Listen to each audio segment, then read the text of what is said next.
This is KWMR, and yes, coming up next, let's talk call-in radio.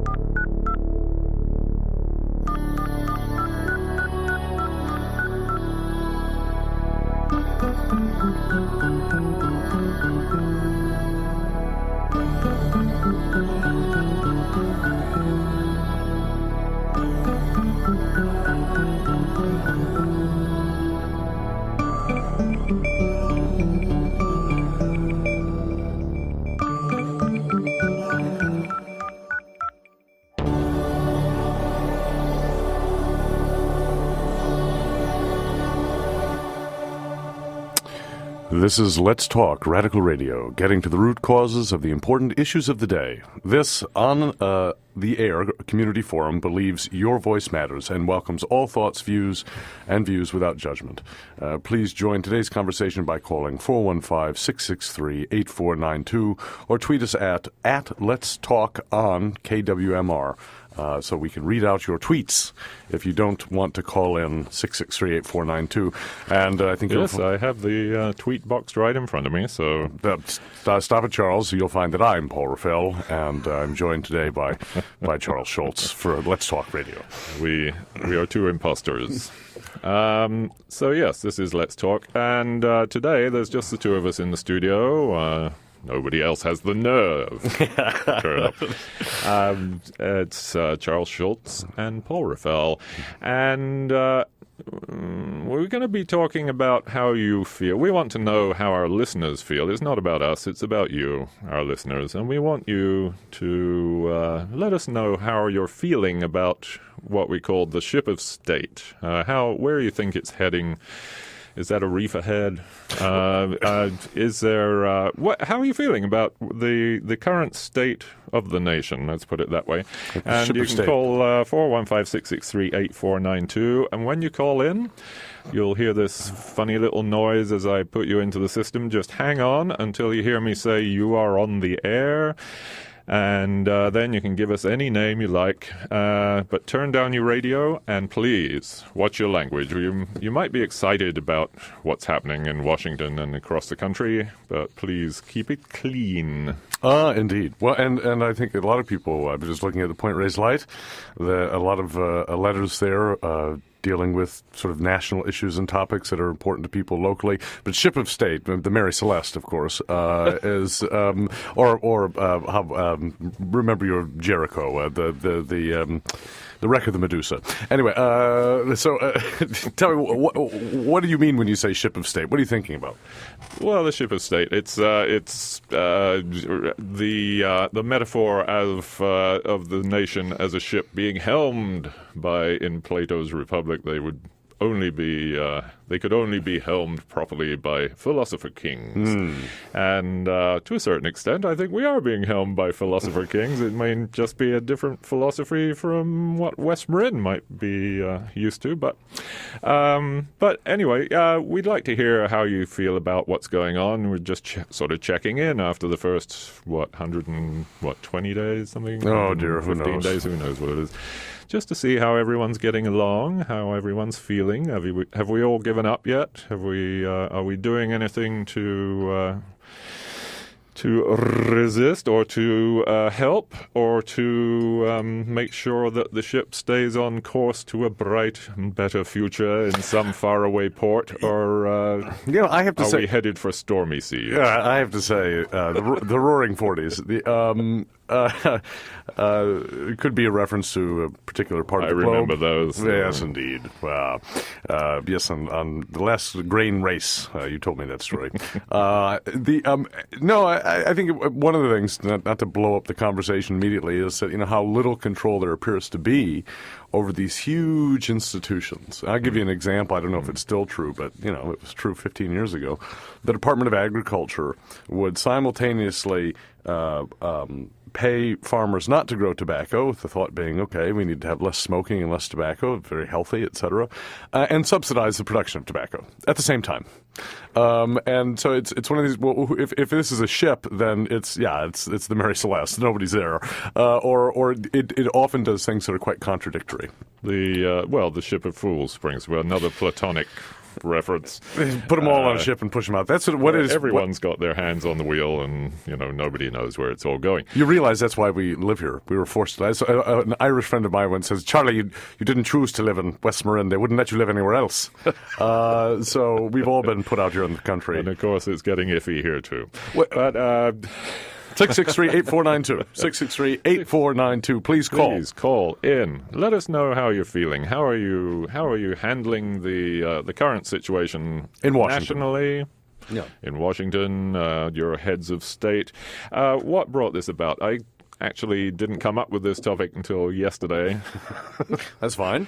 Just we should do one on procrastination. I think we did, actually. That's next week. But it was the story about the Hanford Nuclear Reservation. Oh boy! Wow. Up on the beautiful Columbia, on the headwaters of the Columbia River, is 50 square miles of the most polluted soil in the nation from nuclear waste. The nuclear warheads research and construction. They made the Nagasaki bomb there. Lovely. And throughout the Cold War, they were building nukes up there. And there was a collapse in a tunnel that contains a train load of boxcars that they just backed in there many years ago. Gracious. 20 years ago, I think, not that long ago, and buried it. And anyway. Oh, hello, caller. We have a caller. Hello, you're on the air. What's your name, please? Caller. I'm calling you. It's MK. Yes, MK. Hello. Oh, yeah. Very well. I'm glad. Yes. How are you? You're closer to Hanford than we are. How is that? Yes, we are. But that's in eastern Washington, and I'm in western Washington. So there's a mountain range in between us. Aye. Let's see what's new. I'm not coping real well. Yeah. I've just been diagnosed with Parkinson's disease. Hey. And we just had an earthquake about 5 minutes ago. Which moved my chair that I'm sitting in. Yikes. So it's pretty exciting here, and it's raining, of course. And but as far as the world situation goes, I think we're just all hanging by the skin of our teeth. Yeah. And hoping that, I don't know if hoping is even the right word anymore. It's like I don't know. I feel like I'm on an escalator that won't stop. Brace for impact. No stop. And right. Which direction is the escalator going? Up. Oh, good.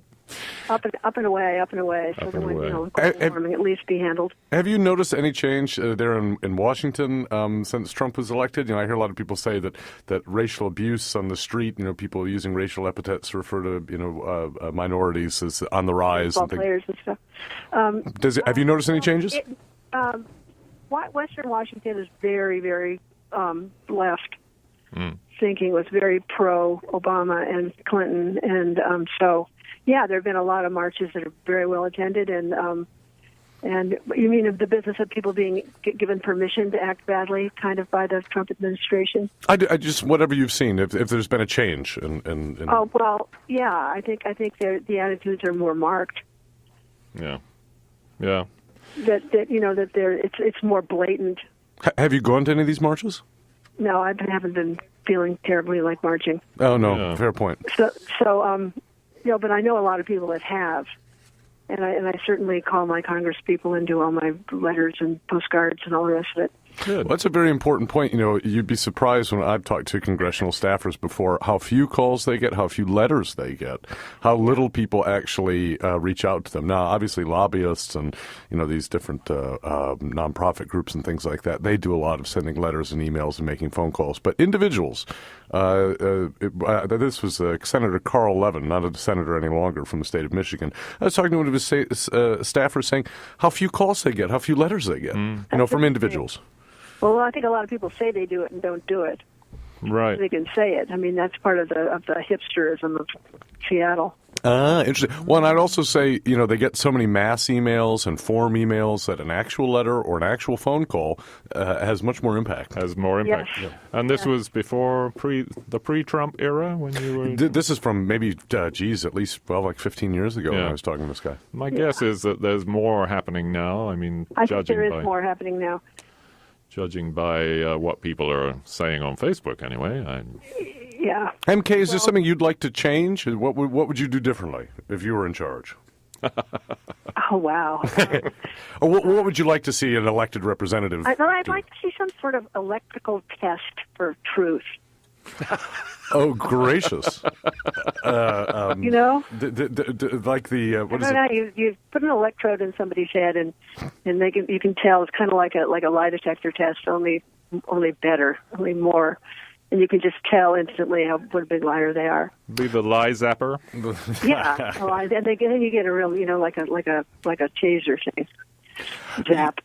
Yeah, I mean, I guess my perspective is that they're these very powerful, entrenched interests in the United States and abroad, and they tend to get what they want no matter what the elected representative says. And so, we don't like the way Trump looks and the way he sounds and a lot of things that he stands for. It's distasteful to lots of people. It's unfortunate that the presidency has gotten to be a beauty contest. But it's a failed beauty contest at that, I guess. It's a really failed one this time. but I think that's an unfortunate part of our shallow sort of way of looking at things. If it looks good, it must be good. The Apprentice. If it looks ugly, as far as I'm concerned, it must be bad, which is not necessarily true at all. So Yates had it wrong. No, Keats. Keats, not Yates. Yeah, Keats, truth, beauty, beauty, truth. No. Yeah. And it's the people he's surrounded himself with, not just his advisors, but the cabinet members. I was just, talking about Hanford, which was spurred this, we're fine because Rick Perry is in charge of the Department of Energy. Oh, wow, yeah. That really inspires confidence. Rick Perry, whose favorite book is One Fish, Two Fish, Red Fish, Blue Fish, I believe. I saw that on his website. A steady hand on the helm there, and it's even better. Oh, I'm sorry. What did you say, MK? I said the fish that buzzes is even better. And he's surrounded himself with people like Rick Perry, who, before they were nominated, wanted to abolish the very departments that they are now the heads of. Right. He couldn't actually remember the name of the Department of Energy. And he didn't. He apparently didn't know that he would be in charge of nuclear warheads, nuclear power stations, all the... And Betsy DeVos didn't know that she was going to a college to give the graduation speech where she wouldn't be well received either. The caller is referencing recently Betsy DeVos, our Secretary of Education, went to a traditionally all-black university, I think they call them, and gave a speech and was booed. And also the students all stood up en masse in the audience and turned their backs. Wow, excellent. I just saw it on TV a few minutes ago. There you go. So there's a little resistance and that's to within it their constitutional rights. I mean, it screws up their graduation day, unfortunately, which they've worked very hard for, and it's unfortunate that this idiot woman has to show up and take the thunder from them. Well, the university must have invited her, so shame on that university. Yeah, stupid. And probably paid her too. Maybe they don't do that. And then the president of the university got up and said, "If this behavior continues, we will be mailing you your diplomas." Well, I mean, graduation days. It's a totally mixed message. I mean, it's what? Well, right, and graduation is really boring too. I mean, it's probably the coolest thing that could have happened. That's true. It does tend to be a little bit. At my graduation, a Xerox executive spoke, and he did score 1 point with the audience, which is he said that he was a part of the team that invented the spell check, and everyone wildly cheered. We used to call it poop and circumcision. Oh. Instead of pomp and circumstance. Goodness gracious. Well, that is awfully scandalogical. And that's not in the list of words you can't say. That's no, MK. So there you go. I didn't realize how naughty you were. True. I'm a terrible woman. Surely not. Well, I would say MK's on the line with us here. This is Let's Talk Call-In Radio. And if you'd like to call in while we're on the air with someone else, 663-8317. Well, I don't need to stay on. I'm just waiting for the next Queeg. Okay. Yeah. It's really interesting what my heart did. Happened. So I've been through a bunch of earthquakes, living here and then being in San Francisco a couple of times and in Hawaii a couple of times. but it's big. There's a big force. Yeah, your heart kind of jumped out of your chest a little bit? Well, it sort of was like a chill. It was interesting. Interesting. Anyway. Well, hang on tight. Oh, well, you too. It's good to talk to you. I've been trying to call, but last week somebody put a typo in the Yeah, somebody's daughter did that. Yeah, some kid did that. Yeah, some so kid. I tuned in at 1 o'clock because it said 1 o'clock, and nobody was on. But darn it all, that's really not fair. Oh, well. Well, thank you so much for calling. Okay. Thank you so much, Later. MK. Take care. Take care. Bye. And we have another caller here on Let's Talk. We do. Hello, caller. You are on the air. What's your name, please? Hello. Can you turn your radio off, please? You're on the air, and this will be confusing. No, that was nice. delay. Who is that guy that we heard in the background? Oh, He was a fantastic voice. Hello, caller. You're on the air. Hello, hello. Caller, you are on the air. Call us again, won't you? Okay. Okay. So Thank you so much. 663-8492 or 663-317. And perhaps our caller is back. Hello, caller. You're on the air. What's your name, please? Who is this? Hello. Yes, you're on the air. Hi, this is Martine and Belina. Thanks for the show. Oh, well. How are you coping? Good. One of the things that I wanted to mention that's sort of helped me to have a sense of some possibilities has been the meetings of the West Marin Standing Together, which has been meeting on the first Saturday of the month for an hour and a half in the afternoon. And people have formed into committees that are doing really great work. There's one committee that's looking into and doing some really great actions in the realm of immigration, and then there's a climate environment committee and a healthcare committee, and also the group is very much working to synergize with other groups that are doing things so that we can help track what actions could be the most effective and join with others in that. So it just really felt good to be with people who are taking action and who are viewing things in a positive way, even though it's challenging, but really keeping it positive. So I find it very helpful. Good to know there's still hope around. And if somebody wanted to join in with this, how would they do that? Just come along on Saturday. The next one is the 13th. It'll be the 3rd of June, and that's at the Dance Palace in the church area. And 3 o'clock. We meet from 3 to 4:30, and everybody's welcome. Excellent. And it's congenial. After the meeting, people get into spirited conversations, and especially good to hear reports from the various committees about what are some of the things that are positive that are going on. So these the committees are thinking about what ideas they would like to see happen. I mean, what are some of the things that you'd like to change, Martine? Well, of course, I'd like to see universal health care. And I'm very concerned about having the sanctuary SB 54 passed. Keep up with that. And the environment, we've got so many challenges in that. That's just incredibly challenging. But there was a report from the Environment Committee saying that the California Clean Air, a committee of some kind, reported that there is something recently that they passed that's it's in process, that's going to be very powerful, and it was a whole success story. I'd have to refer to the story that Elizabeth Whitney took great notes on that meeting, which I hope she'll publish there in Point Reyes, and I will be putting in the Hearsay News. And so this was a report that, I'm sorry, I'm not remembering it more clearly. I would have to go back to the notes, but it was a win as far as the environment and California being proactive and going ahead, even though the EPA may be gutted. Right. Yeah. So. And how will that work? If the EPA is gutted, California will forge ahead with their own regulations regardless and fund their own efforts? Right. That's part of it. Excellent. Definitely.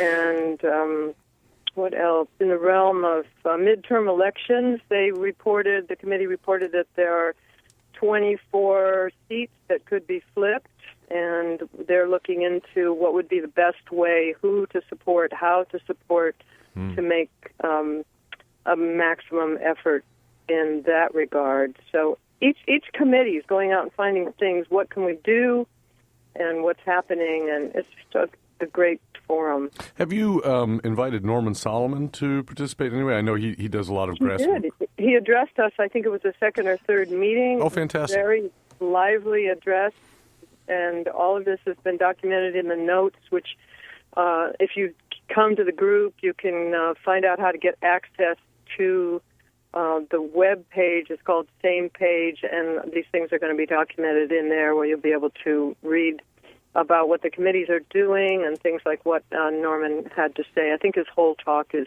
archived in there.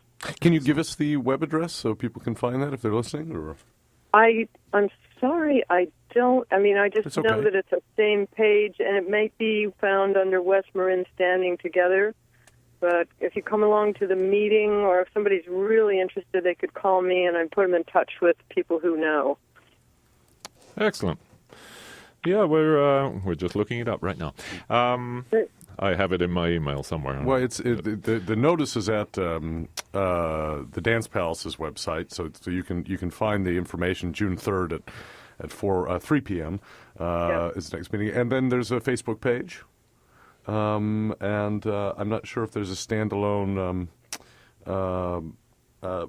website that I can find just readily here on the internet, but there is lots of sort of links and information you can find if you Google West Marin Standing Together.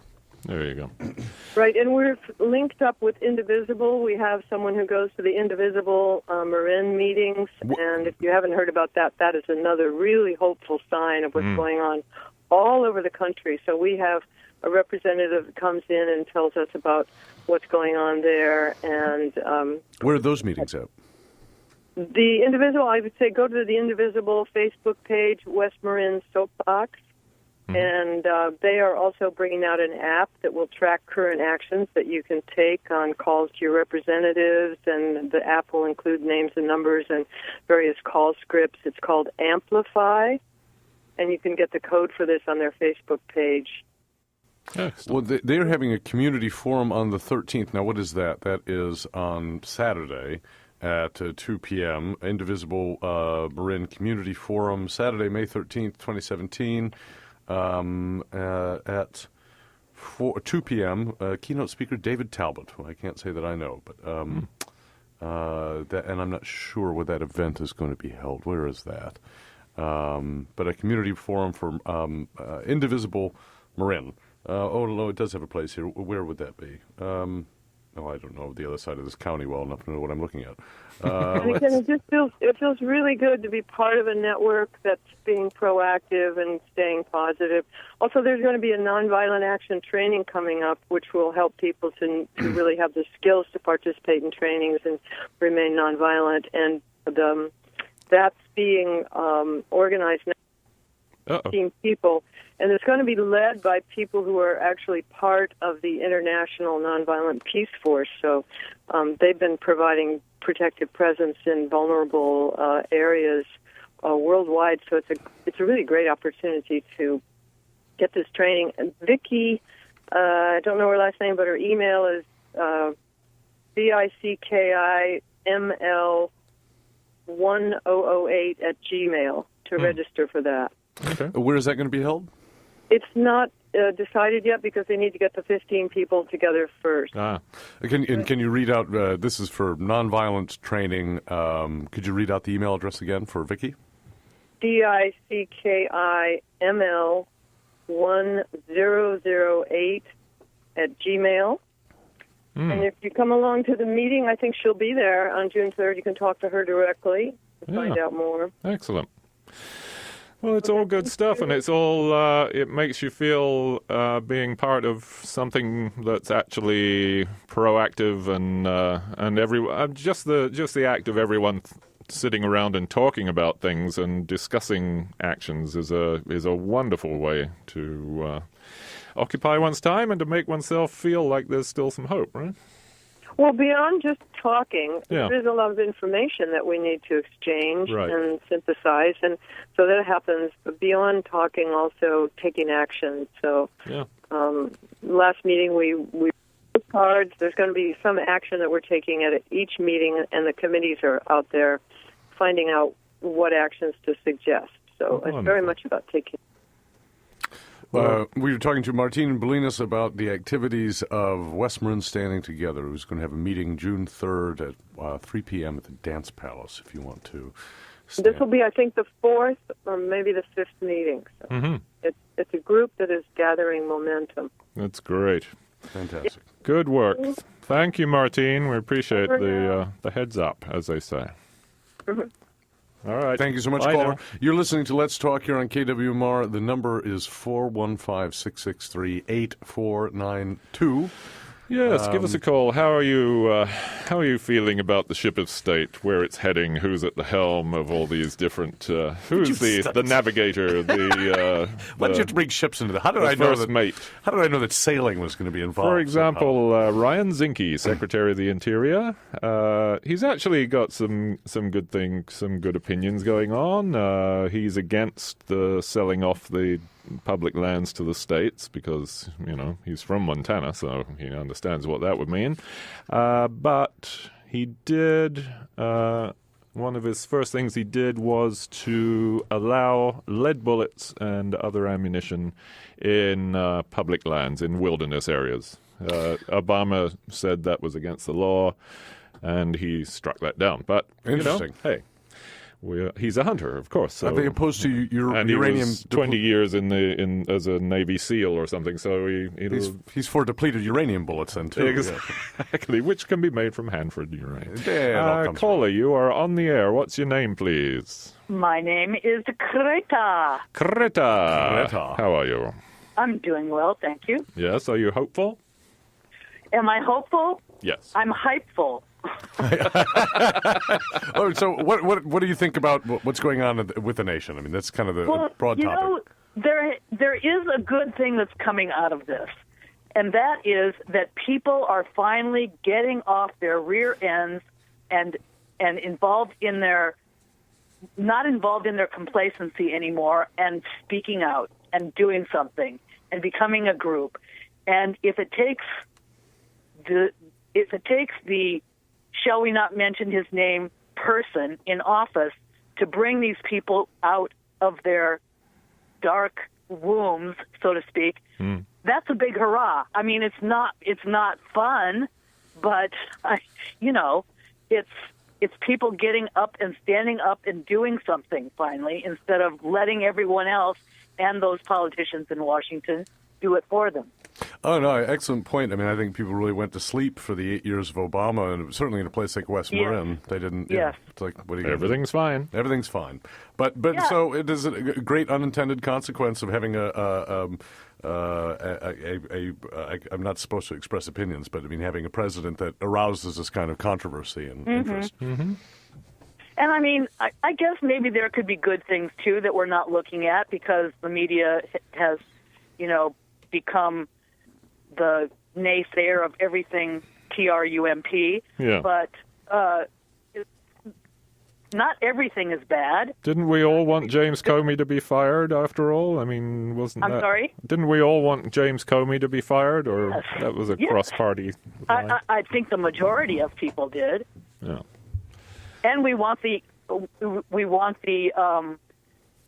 crossing of the border to be a little bit more, I don't know, something. I mean, there's a lot of jobs being taken away, and there's a lot of things that they're doing that are good. So it just needs to be changed a little bit, and maybe this is something that will spur that forward.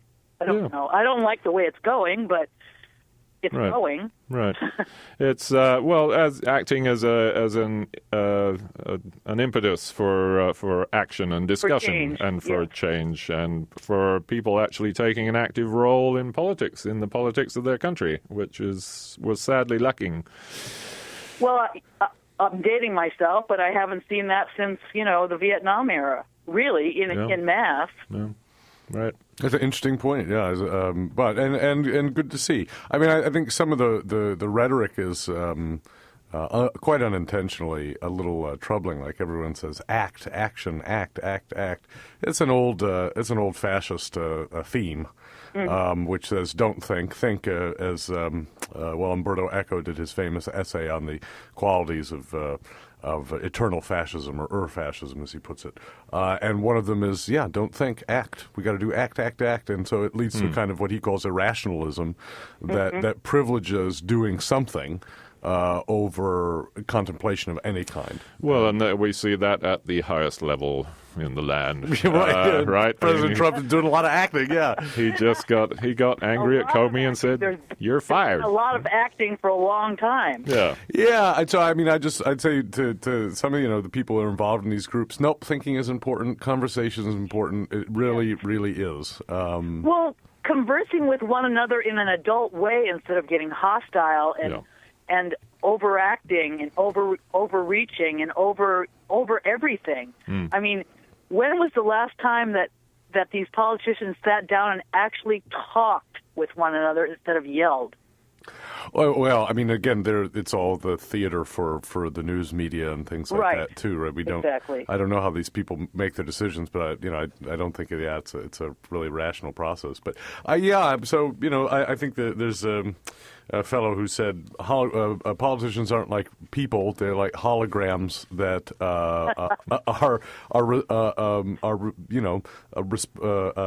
representations of. Well, they're created by the forces they feel they need to be responsive to or responsible to. And so I say, are they really? Well, I mean, and those forces are usually corporate or whatever, right? Yes, exactly. So I mean, I think and it's not for the people, the common people, the ones that vote for them. It's for the ones that pay the perks. Oh, that's right. Well, I mean, I think something that's going to be hard for us to consider, but we should really think about is running left candidates against our local politicians. And I would include Jared Huffman in that. Now, Jared Huffman, compared to most of Congress, sounds pretty cool and pretty groovy and pretty liberal, but I don't think, he's, never seen a corporate donation that he didn't like. And I'm not a big Huffman fan, so. Well, maybe we can get Norman Solomon to run against him again.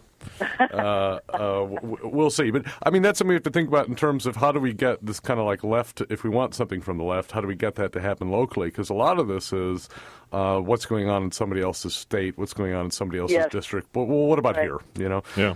I think we just need to reform the whole two-party system myself. I mean, I lived in Europe for a while, and it's unheard of to have two parties. Yeah, of course. There has to be at least 5, 10, or whatever. Yeah. So this was France, though. And then have the runoffs and all that. Yeah, exactly. And don't take 2 years doing it for a start. But again, we saw what happened when Governor Schwarzenegger was elected, and there were how many? 13 candidates running in that election. And, of course, the people voted for the one that they knew the most, which was Schwarzenegger. Well, interestingly, in that election, it's been alleged by people who would know that Dianne Feinstein got together with the state Democrats and says nobody's running against Gray Davis. And so nobody did. Bill Lockyer wanted to run, and a lot of different people wanted to run, and they didn't because Dianne was going to have Gray's back on that. Gray, who is, the only thing that he's really known for is being an excellent fundraiser. I mean, all of his campaigns were extremely divisive. He won by very, very narrow margins. But he was a brilliant fundraiser for the Democratic Party, and that was the source of his power. So, I mean, it is, money. Again, it's money. Yeah, sure. Absolutely. Yeah. So, Schwarzenegger, I mean, that's pretty pathetic. I didn't live in California at the time. I thought, geez, people really get the politicians they deserve. Politicians are the highest paid actors of all, aren't they? There you go. And if we start taking away some of their pay, maybe they'll be pinched a little bit. Yeah, take away their health care for one, like they're taking ours away. That's been suggested, but it never will occur because... Well, who's going to vote that? Here's a funny one. There are no rules against insider trading for congressmen. So if you look at the investments of congressmen, they outperform the market by some extraordinary margins. Really? Because there's just no rule about it. And so, magically, because they have knowledge of legislation and business, they make very sound investments. One of his cabinet is... which one was it? Was it Mnuchin?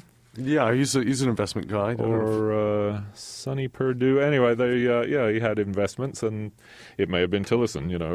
He bought stock in a company and then supported the bill that oh dear. Sure. Anyway, how but that happens, that's isn't it? American politics, isn't it? Yeah, and I would There say you people need to sort of start clawing back control on the local level too. I mean, if I could plug something, I would say, even though this would take years to do. Put municipalization in the back of your mind as a West Marin person, and that would be a long process. It'd be difficult to do, but what it would say is that if we really care about these issues, then we want to create locally a political theater, a political stage in which we can actually have a speaking part. Because once you get up to the level of the federal government, the voices of individuals mean very, very little. Here's the thing. We tried that. We've tried that several times. I mean, as a prime example, look at the Drakes Bay incident. You know what I'm saying? I mean, right. So, and it didn't work.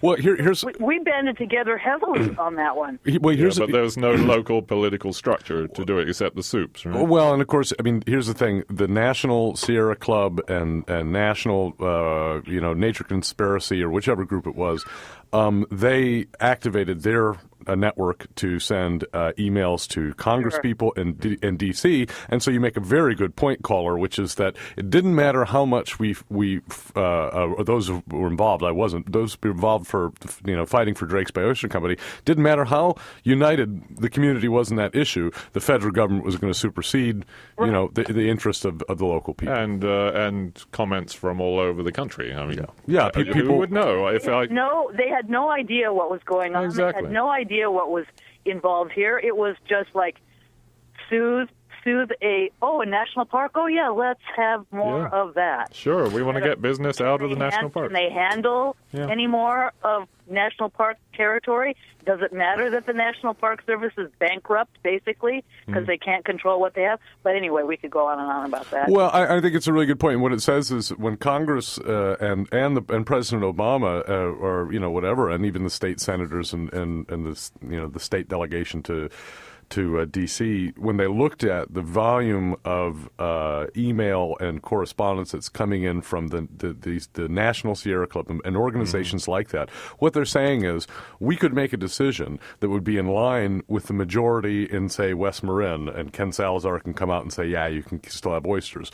But if we do that, we jeopardize fundraising nationally. Yeah, so it is about money in that case too. In this case, it's not Lockheed Martin; it's the ability of national environmental organizations to throw their weight around in a way that is contra the interest of the people actually living in the community. So exactly. Well, Correda, I've got to do that's my point. Station break. Thank you so much. Thank you so much, Coreda. You're listening to Let's Talk. Paul is going to give us some brief announcements here for underwriters, but please do call 663-8492 and join the conversation. Won't you? Yes. Programming on KWMR is brought to you by the Bolinas Hearsay News, serving the Bolinas community since 1974.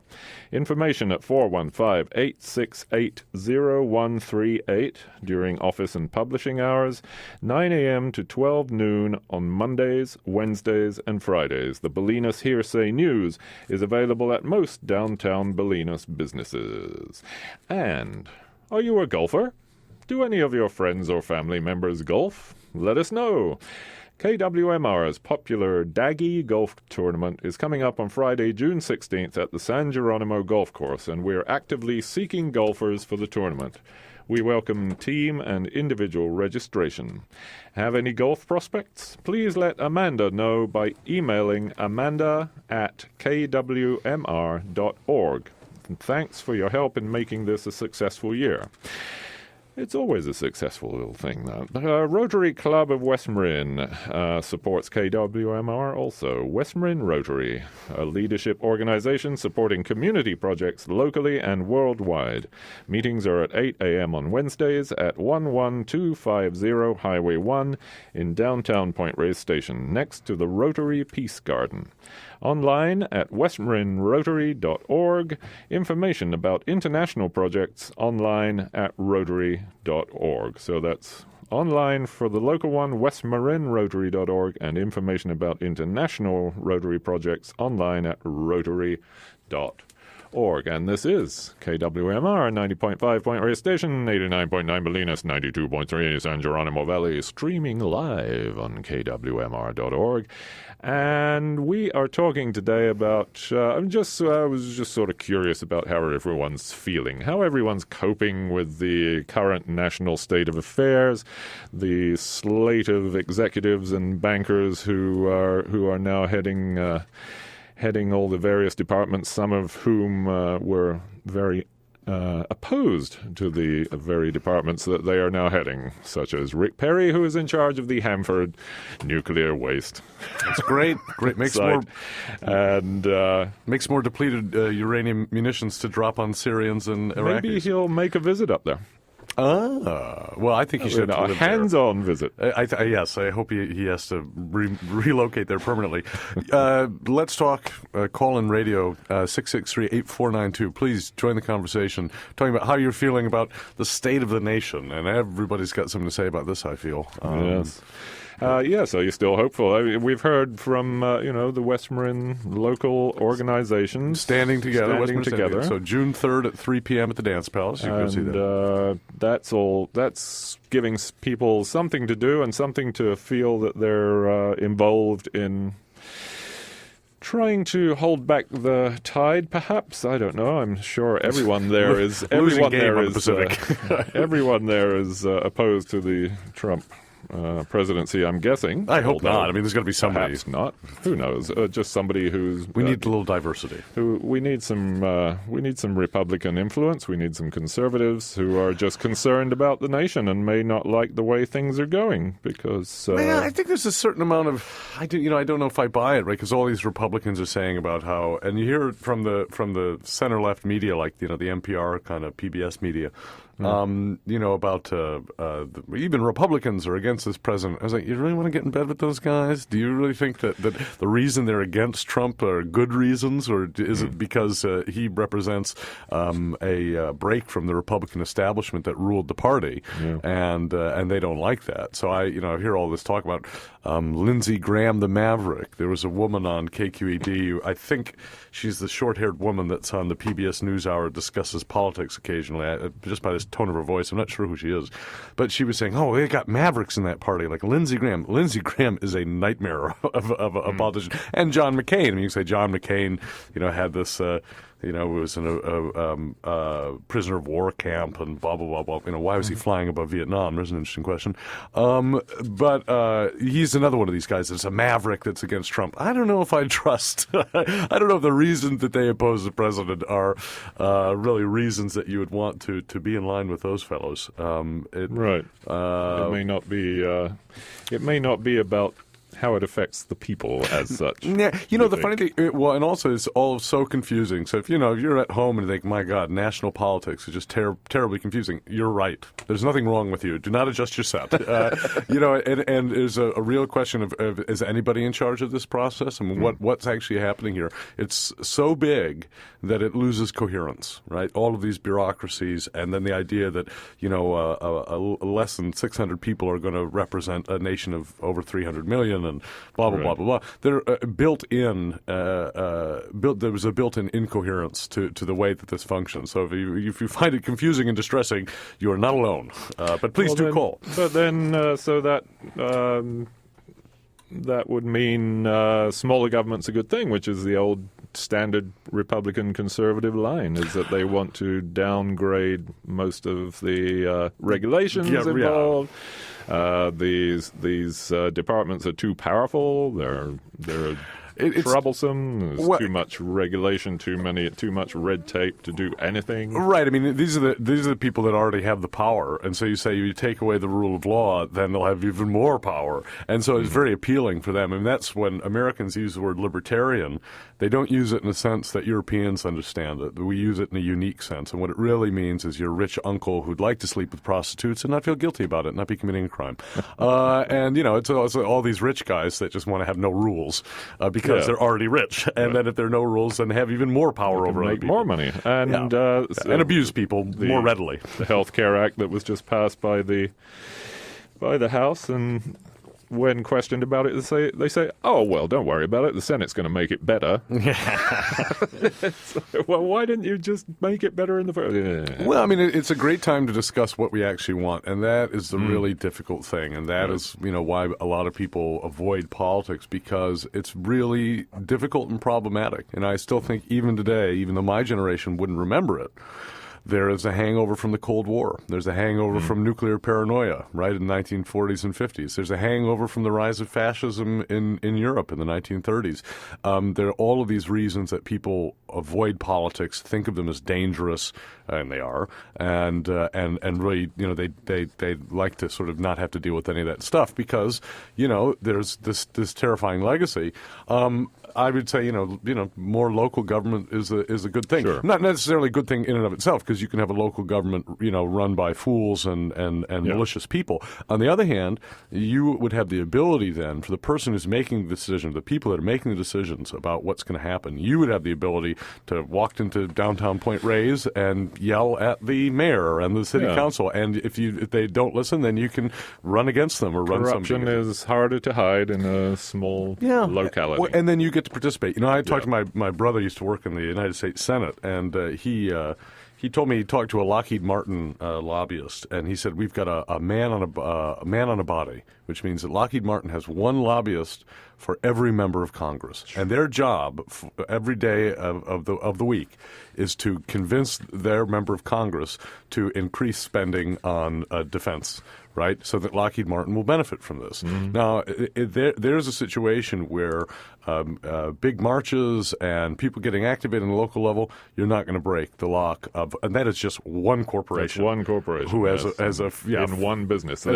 And how many manufacturers of just weapons are there? There's dozens and dozens at least. Right. Yeah, and they all have. Their full-time job is to live in Washington D.C. and corrupt your member of Congress, and they're very good at it. Yes. And they do it in very subtle ways often too, which allow people from left-leaning districts like in coastal California to sort of move things along and vote for things that their constituents, if they knew about them, would maybe not be so pleased about. So I would say any kind of local movement is a good one. I know Norman Solomon talks about what's going on in Richmond, and I do actually have a little experience with that, but not enough really to comment on it, whatever the present state of it is.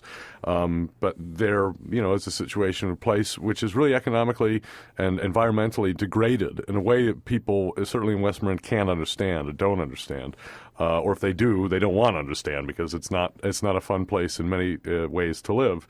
In Richmond, as opposed to living in a place like this. But there's a place where they're organizing locally and getting candidates elected and trying to push their agenda forward, and hopefully we'll do some of the things here. Yeah. Well, yes, that's where hope lies. Is right now is West Marin standing together, organizations like that, where people are coming together, indivisible, acting on a national level, but with chapters everywhere throughout the country, local chapters. I don't know.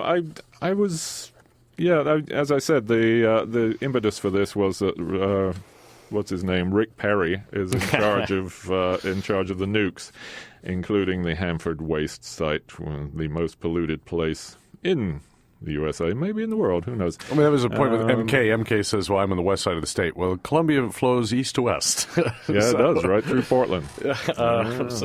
Yes, and they're in the headwater. And this is from my Fukushima days. There's an earthen dam upstream at the headwaters of the Columbia, upstream from Hanford. And where this is situated is not the Columbia Gorge. It's in the kind of flatland, the edge of the high desert. So it's a big plain, right? And there comes this big river, and if that dam goes, and it's an earthen dam, there's all kinds of things that could go wrong. There's a great article, actually, in Washington Post about the people of the town who live right there and work there, and say, don't worry about it, everything's fine. And then the guys who come down with encephalopathy and all these terrible diseases do not get workman's comp, because, of course, nothing's wrong with radiation. Right? Well, we've got about 10 more minutes left here on Let's Talk. Please do call us. What do you think about the state of the nation? 663-8492. Join us. We'd love to hear what you think about what's going on in the United States today. Rex Tillerson. What a name. Do they have like a group of writers come up with these names? ExxonMobil CEO. Big connections to Russia, of course, because that's where a lot of oil is. Steve Mnuchin. Nice California boy, Goldman Sachs. Mad Dog Mattis. Jeff Sessions from Alabama. Yeah. Oh, yeah. He's, oh boy, he's the coming. horribles. He's coming for you. Ryan Zinke, as I said, Secretary of the Interior, is against selling off wilderness areas or government-owned areas to the states because they'll be, they won't be good for hunting anymore. And he actually called Hillary Clinton the Antichrist, which I was agree with him there. I thought that was... Come on, Ken. Come back. Oh. Sonny Perdue, Secretary of Agriculture from Georgia. Sonny Perdue... Let's see about him. He signed into law the nation's toughest measures against illegal immigrants in Georgia. He was the governor and governor of Georgia. Always a fine position. I mean, I guess Jimmy Carter. He's the guy. He led a group of several hundred people in a prayer on the steps of the state capitol of Georgia, praying for rain in 2007. That's rain dances. That's and then 2009, though, there were floods. So God works in mysterious ways, I'm telling you. Yeah, and his career is advanced. In December 2004, Perdue bought $2 million worth of land near Disney World from a developer whom he had appointed to the state's Economic Development Board. I'll tell you something about Georgia politics. Now Secretary of Agriculture, by the way. In the Georgia state legislature, there is no caps on gifts that can be given to legislators. You could give a member of the Georgia state legislature a jet if you wanted to. And that's legal. So there you go. Oh man, yeah, it's pretty hideous. And they do a lot of They've got a lot of new nuclear stuff in Georgia as well. I mean, they're big. Big on nuclear power. So, Secretary of Commerce Wilbur Ross from Florida. He's a horrible. Just the name Wilbur Mills I liked better, but that's just because of his private life. 663-8492. What do you think about the state of the nation, the ship of state? How are you feeling? The ship of state, is it heading in the right direction, or should we be torpedoing it, sabotaging the tiller, or tiller's son, indeed? The sabotaging the rudder. Let's put it that way. Tom Price, Health and Human Services. Ben Carson. Well, Housing and Urban Development. Oh, boy. I haven't heard from him since he got nominated. Was he the pizza executive guy? He made money in pizza. No. He's a surgeon. No. Ben Carson's the surgeon, neurosurgeon. Who the pizza guy was? Anyway. Yeah, that was, he was the head of the Republican National Committee. Yeah. You got me. I want a pizza, actually. If anyone would like to bring a pizza down to Let's Talk here at KWMR, that would be very welcome. 663-8492. Give us a call to tell us what you think about what's going on in the country today. I mean, I think it's something a lot of people are thinking about now, maybe for the first time or maybe with the kind of earnestness that they didn't before. So please call us, 663-8492, and tell us what you think. Elaine Chao, Secretary of Transportation. She is the wife of Mitch McConnell. Oh, that's right. She's quite a wealthy woman in her own right. She's a sort of Asian billionaire woman, that's right. Sort of something. Wonderful. And we have a caller. Hi, caller. You're on the air. What's your name, please? And keep it clean. It's Gio. Ah, good heavens, there's a voice from the past. Oh, well, yes. What a fascinating time we're in, huh? Isn't it? It's exciting. How are you feeling?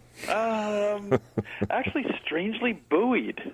But I'm kind of wondering if it's because of my recent trip up to the Northwest, and I passed by the Hanford reservation there. And you did? Notice that I kind of glow at night now. Cut down on electricity costs that way. It's good. You don't need the nightlight anymore. What do you do in an area where, you have something like that going on, but then you have an influx of conservative people living there that don't want to change the quid pro quo. So, well, of course. I mean, it's how many billion is it? 105 billion over the next 10 years. It's going to cost clean just up for Hanford. that. Yeah. Well, I mean, there's the other thing is, this is people's livelihood, right? So you go to a coal mining town and you say, by the way, coal's bad for the environment. It's like, well, that's And how for your lungs. Well, right. And that's how I feed myself and my family. So, you have to offer always an opportunity. You have to be putting something out there that people can do differently. Simply to say that coal is bad and let's, whatever, euthanize everybody in West Virginia or something. It doesn't really work. But we need to come up with solutions that is like, hey, you can do something else and make a living, not just that. Is it possible? I mean, is it possible to co-opt the Republican Party at this point because of it's made up of such a diverse cast of characters as you were pointing out. What if you became a Republican that was an environmental Republican, like a Schwarzenegger type Republican, but you also were into single payer health care and well, you also co-opted some of the Democratic finance strategies that actually do tend to balance budgets. What if you just co-opted some of that stuff and became a Republican? I've often thought about this because you have like the sort of infrastructure of a Republican Party in California, but it basically can't win like anywhere. Right. I know. I remember in Oregon State the same thing. They had some great Republicans, back in the day. Well, I think you would look back at the Republicans. There's a big changeover that happens in the Republican Party in the 1950s. It gets taken over by Texas oil money, basically. Yeah. And this fellow H.L. Hunt was the sort of leader of that. He actually set up a kind of first sort of like Fox News. He would pay for time on air, and he would present these like anti-communist, anti-sort of Soviet news programs, which were just entertainments. Didn't even but everybody looked at them and thought, oh, that looks just like the news, so that must be news. He was really weird. He had a precursor to Fox Fair and Balance. Absolutely. And he was a bigamist, which is great. He was Colonel Hunt to one wife and H.L. Hunt to the other. And once a picture of himself appeared in like the Dallas paper with the name Colonel Hunt on it, and his wife said, "Well, isn't that you, H.L.?" And he said, "Oh no, that's just a mistake the newspaper made." I think at one point he had as many as 3 wives. But anyway, he was so for family values, right? He was like, America needs to get back to family values. Lots of them. Yeah, exactly. He loved family values so much. He had 3 families. Exactly. That's how much he loved family values. And but those guys, because you used to have like a Western libertarian faction of the Republican Party that was powerful, and that in a way, as a performance, Reagan represented that because he'd get on the horse and he'd wear the hat and all that stuff. But it actually had died at that point. That had been a massive sort of corporate takeover of the Republican Party in the 50s, and by the time you get to Reagan, he's just what was his profession again? Oh, actor. Right? Yeah. So and same with Schwarzenegger, right? Well, so what do you think? Do you think that you could actually create something there? You think that if you were charismatic enough, you could take over the Republican Party, much like Trump did? Well, you can do it. Actually, I mean, there's even a history of this. Pat Robertson and the Christian Coalition tried to do this back in the 80s, right? What they would do is they would get all of the delegate seats in the local parties, and those delegates would select who would go to the state convention. And at the state conventions, you would select the people who go to the national convention, right? So Pat Robertson attempted to by infiltrating local parties, get himself nominated as president. He tried in earnest in '88, I think it was, and they killed it, and whatever, the establishment killed it. But it really is kind of a version of what Trump was able to achieve. Yeah. At that time, the Republican establishment was strong enough that when Pat Robertson knocks on the door, they know how to get rid of him. And this time they didn't know how to get rid of the outsider that wanted to take over. But I would say, if you would like to back my campaign, or perhaps write my campaign theme song, I will run as a Republican. You look good in red. Charles Schultz, a California Republican. California Republican. I will run against Jared Huffman or anybody else for that matter. Yeah. But I need the campaign song at least. A red bow tie could be your thing. No, I don't know if I can't do it. And the seersucker suit. My favorite, in the State House, there's a Republican here, a senator from down in Kern County, and man, did he put out, it was on his website, and the Christmas cards, it's him and his whole family wearing stars and striped shirts and jeans, and he's got a big cowboy hat and a little cowboy hat for the kids. And anyway, he was appalled at all of the moral degeneration going on the coast of California. Of course, he was arrested for drunk driving, leaving a gay nightclub in Sacramento with his boyfriend. That was So wonderful. And he said he was going to run for re-election. I don't know if he was like a gay Republican now, but I thought that was pretty good. So That is great. The California Republican Party, way to go. Hoist by his own petard, if we can say that on the air. Thank you, George. We got to wrap it up. Thanks for calling in. Nice to join you. All right. Take See you care, later. George. Bye. Bye-bye. This has been Let's Talk, Listener Call-In Radio, and Charles and I would like to let you know that KWMR does not take a stand on any of the issues discussed on Let's Talk. Opinions expressed on this program are those of the hosts and callers and don't necessarily reflect the views of KWMR, its board of directors, underwriters, or members.